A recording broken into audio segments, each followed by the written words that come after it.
I lived alone in an apartment with my pet Doberman Toby. I had moved away from my parents' place ever since I got a full-time job as an IT tech. Thanksgiving was just around the corner, and I had planned to stay by my parents' place for a few days after months of being away. However, although I was looking forward to it, one thing made me anxious: my mother. Being the eldest son who was still single, the task of caring for the woman who raised me was entrusted to me since she was now suffering from dementia.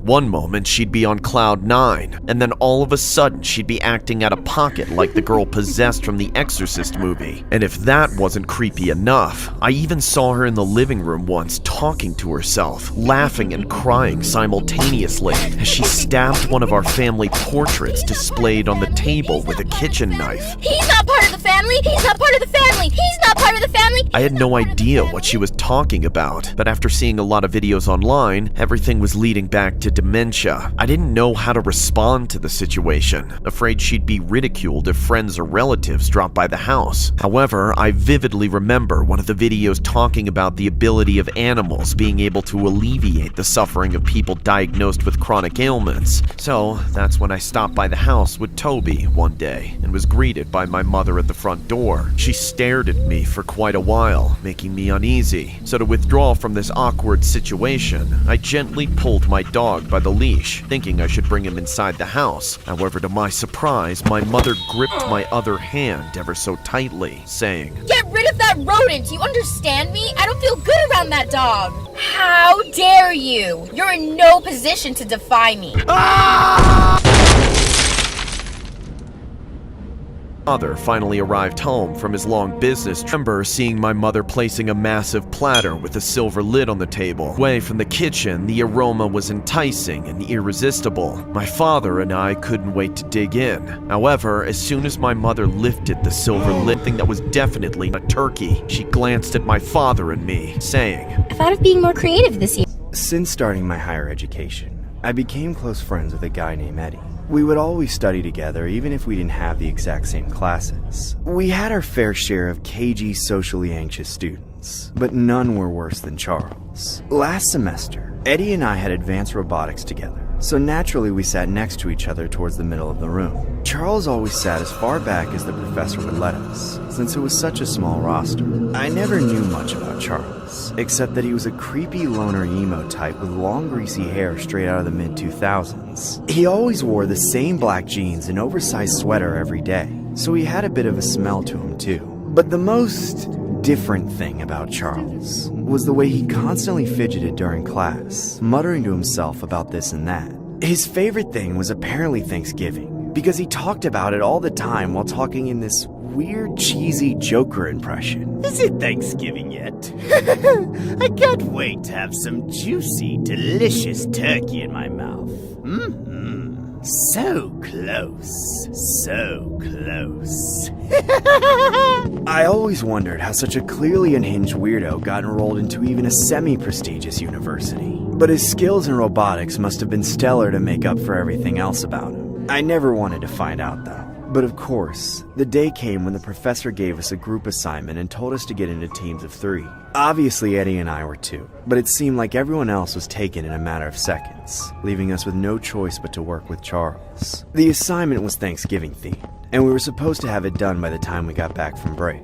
For that reason or another, there was an insidious smile on Charles' face that gave both me and Eddie a really bad feeling about working with him. We all exchanged numbers so we could brainstorm over text. But mainly Eddie and I were just ignoring everything he sent us while we figured out ways to do the whole thing without him. Still, we knew we had to appease him somehow, so we both agreed when he invited us over to his house for an off-day Thanksgiving dinner, where we could discuss more concrete plans for the project.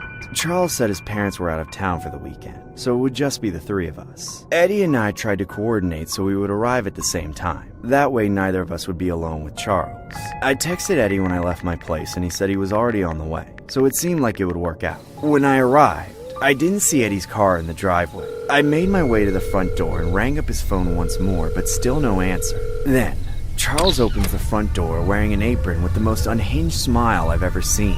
Happy Thanksgiving! I'm so glad you could make it. Please, come in.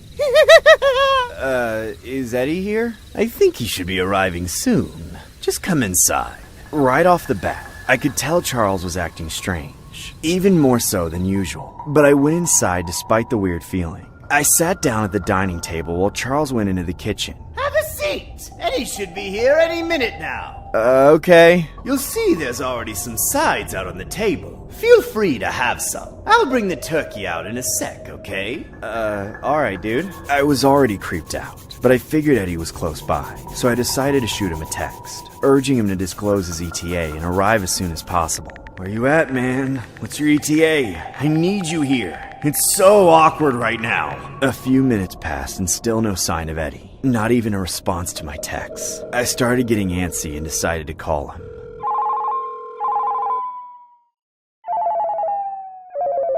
Right away, heard his phone ringing from inside the house. It seemed like the rings were coming from the kitchen. Eddie had a very distinctive ringtone, so I knew it had to be his phone. Quietly, I got up and crept toward the kitchen. His phone was blasting at full volume right around the corner. Hey! I was just about to step in when Charles came careening around the corner. No guests in the kitchen. Get back to your seat, Mr. Snoopy. Okay. Have a seat. The turkey is done, so if you want some, I'll need to see some manners. Okay, Charles. The turkey smells delicious.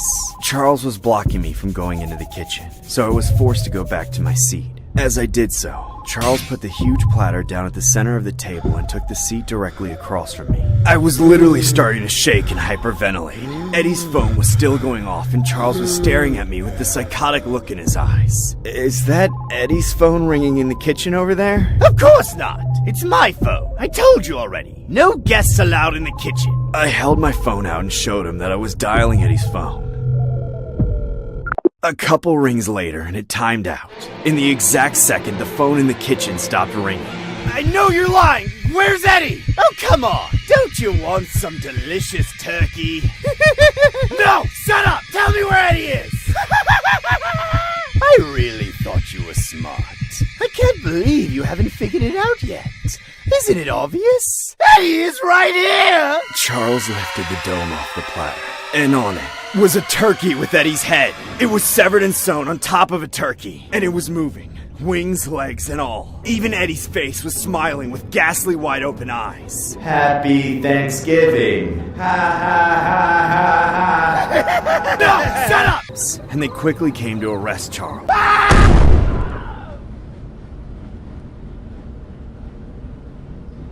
Myself in my bedroom, playing my favorite online games, as I rammed potato chips in my mouth, flushing them down my throat with a can of beer. However, just when I thought everything was perfect, my parents suddenly barged into my room one day, cussing me into getting a job. Get a job! We can't look after you forever, son! I mean, look at you! You're nothing but a massive blob! Don't you have a dream, Louie? Isn't there anything you'd want more than just sitting around here all day? Teary-eyed, my mom asked, "Your mother's right. There's gotta be something," my dad said, eyes scanning the four corners of my room, apparently disgusted. However, I remained fixated on the TV without glancing at my parents and replied, "Nope, I'm happy with the way things are." Why, you little shit! I ought to beat the Is it Thanksgiving yet? I can't wait to have some juicy, delicious turkey in my mouth.